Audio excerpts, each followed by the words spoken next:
Bonjour et merci de nous rejoindre sur Patrimonia. Je suis en compagnie aujourd'hui de deux grands patrons, Grégoire Santil de NextEdge et Daniel Collignon de Spirica. Messieurs, bonjour. Bonjour. Merci beaucoup d'être venus sur notre plateau. Grégoire, la première question va être pour vous. NextEdge, vous avez fait un super premier semestre. Merci. Capital développement, ça marche très bien visiblement. La question elle est simple, le private equity, est-ce que c'est vraiment une réponse aujourd'hui adaptée pour les CGP et pour les Français en général? La réponse elle est oui évidemment pour trois raisons. D'abord le capital investissement, c'est quand même la classe d'actifs en France, en Europe, dans le monde qui surperforme. C'est pratiquement 2 fois plus en termes de performance que le CAC 40 ou que l'immobilier. Et en plus, c'est la classe d'actifs qui est 2 fois moins volatile que les autres classes d'actifs. Donc, dans les périodes quand il y a des bas, parce que ça arrive aussi, c'est la classe d'actifs qui résiste le mieux.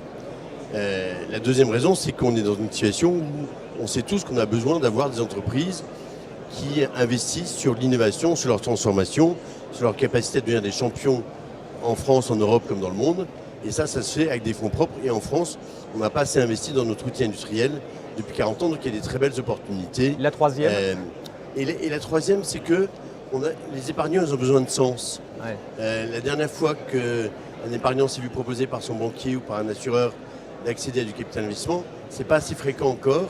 Et donc, les CGP ont un rôle, de par leur agilité et de leur capacité à innover, formidable là-dessus vis-à-vis de leurs clients qui ont besoin d'avoir accès à ça. Jusqu'à présent, le capital investissement, c'était surtout réservé à François Pinault ou à Bernard Arnault. Ouais.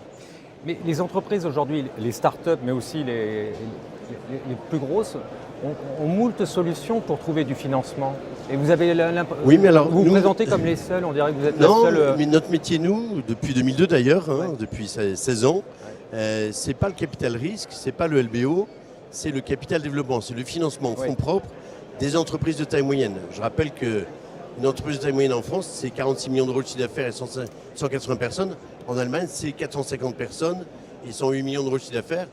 Notre retard, il n'est pas sur les grandes entreprises, il est sur les entreprises de taille moyenne. D'accord. Et comment est-ce qu'on peut démocratiser cette classe d'actifs? Parce qu'on en parle du private equity, mais on a l'impression que c'est inaccessible. Comment est-ce qu'on peut démocratiser cette classe d'actifs? C'est précisément ce qu'on fait avec Daniel Collignon et les équipes de Spirica. C'est en rendant accessible le capital investissement dans les enveloppes. On avait été les précurseurs dans le domaine de l'assurance vie en unité de compte en capital investissement. Et c'est dans ce sens-là qu'on a passé ce partenariat entre les équipes de Spirica et celles de NextEdge pour le rendre accessible au travers des CGP. Et demain, avec la loi PAC, l'objectif, ça va être de rendre ça accessible au travers de l'épargne salariale et aussi au travers de l'épargne retraite. Très bien.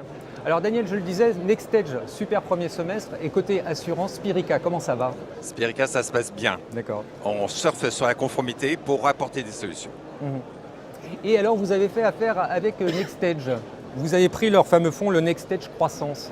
Vous l'avez mis dans tous vos contrats d'assurance. Pourquoi? Comment vous avez choisi Eh bien, comment ça s'est passé? On se connaît de longue date et il y a 2 raisons principales. La première, la vraiment principale, c'est l'engagement de NextEdge pour le private equity, pour son développement dans l'épargne en France. C'est quelque chose qu'on apprécie beaucoup. Et la vision de NextEdge sur les secteurs qui se développeront et là où il faut investir.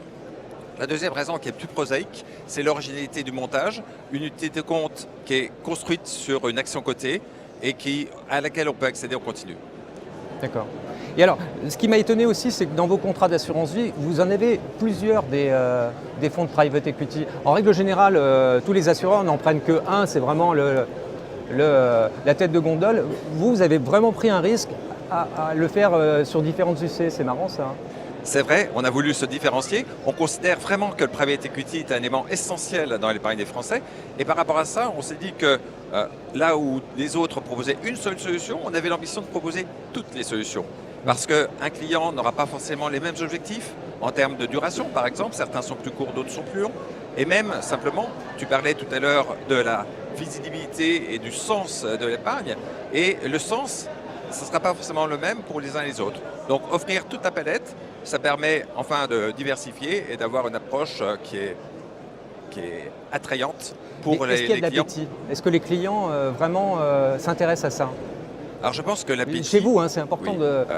À ce Est-ce jour, que vos équipes font les efforts pour promouvoir aussi? Parce que ça, c'est important. Il y a tellement d'UC dans vos contrats d'assurance que peut-être que c'est finalement dilué dans l'offre, non? alors, nous avons introduit une démarche tout à fait différente avec le private equity chez Spirica. Spirica est un assureur au service de plateforme. Et donc, d'habitude, ce sont les plateformes qui déterminent leur politique financière. Sur private equity, nous sommes les incitateurs, ceux qui développent cette offre, parce qu'on y croit vraiment. Et c'est vrai qu'aujourd'hui, la collecte est relativement faible sur le private equity, mais je pense que c'est essentiellement un problème d'offre. Donc nous l'élargissons au maximum pour en faire le plus possible.